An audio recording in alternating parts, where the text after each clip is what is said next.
We've talked before about how some prepositions incorporate possessives, mo, do, like roimhearach, beside me, or os mhìneachaidh, above me.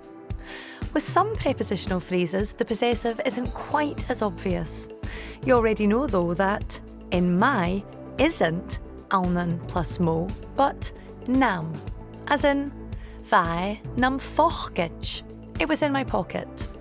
And we use the same forms, nam, nat, na, with prepositions based on in, like annoy, in face, meaning against, annoy na styrme, against the storm.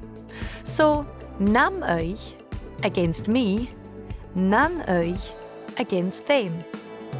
Instead of is an ache, in place of.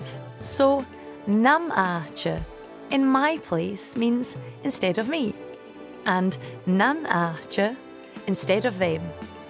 Look out for how we distinguish between him and her in front of or ache.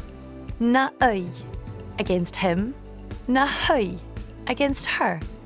Na ache instead of him, na hache instead of her.